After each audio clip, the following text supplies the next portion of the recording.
भाई आप पढ़े लिखे समाज के लोग हैं, आप पढ़ाई के लिए जा रहे हैं, तो एक परीक्षा से क्या घबराना। या ज्ञान की भूमि अगर भारत है तो उसका जड़ है, उस जड़ में है बिहार। मगध में आप खड़े हैं, यही ज्ञान की भूमि है। वेल बिगन हाफ डन, ये शुरुआत संघियों के पांव से जमीन खिसका दिया है, वो चिंता में बरबरा रहे हैं। ये बताइए, गुणवत्तापूर्ण शिक्षा देना, गुणवत्तापूर्ण शिक्षा देना इस सरकार का संकल्प है।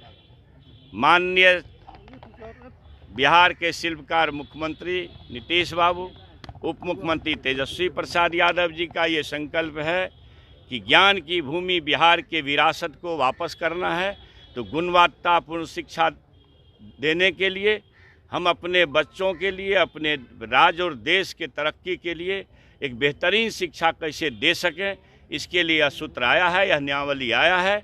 इसमें अगर किसी ढंग का कोई नुस्ख निकालते हैं तो यह उचित नहीं है। और फिर से मैं एक बात कहना चाहता हूं कि जो हमारे शिक्षकगण हैं, नियोजित शिक्षक, आपका काम शिक्षा देना ही न है, और अपने कोर्स को जिसको आप पढ़ाते हैं, रात दिन जिसके लिए आप शिक्षक हैं और जिन बच्चों को आप पढ़ाते हैं, उस कोर्सेज में से कुछ सवाल अगर नियमित होने के लिए एक कितनी बड़ी बीमारी इस महागठबंधन की सरकार ने दूर की है।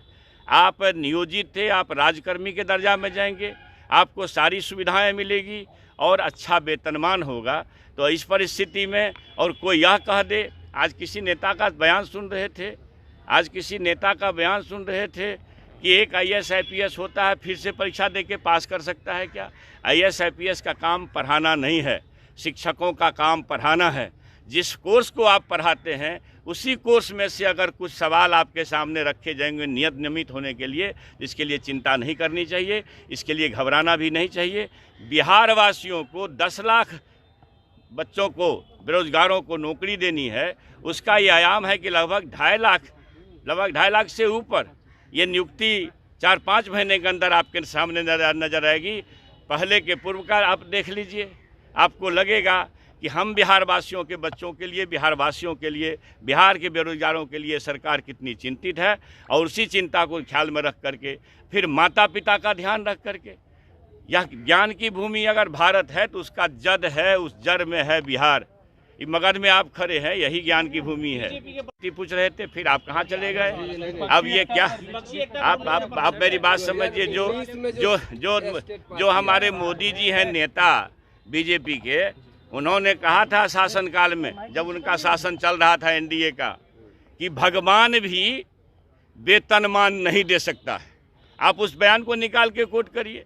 अब जो राष्ट्रीय मानव संसाधन विकास मंत्री हैं, शिक्षा मंत्री जो भारत सरकार के हैं, उन्होंने 2 दिन पहले कहा है कि साहब B.Ed कर लेता, लोग को कोई रोजगार नहीं मिलता है तो B.Ed कर लेता है।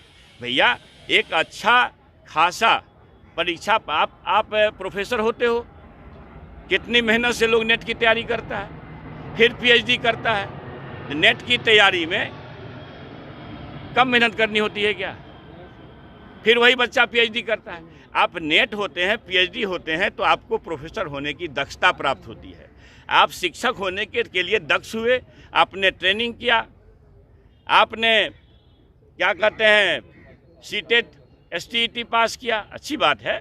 तो भाई आप पढ़े लिखे समाज के लोग हैं, आप पढ़ाई के लिए जा रहे हैं, तो एक परीक्षा से क्या घबराना, नहीं घबरानी चाहिए। आप ये बताइए, अच्छा आप ये बताइए,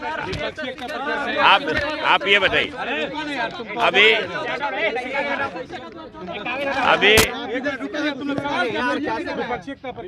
आप देखिए, बिहार में जब महागठबंधन बनी तो नफरतवादियों की नींद हराम हो गई। अब एक पहला वेल बिगन हाफ डन, ये शुरुआत संघियों के पांव से जमीन खिसका दिया है।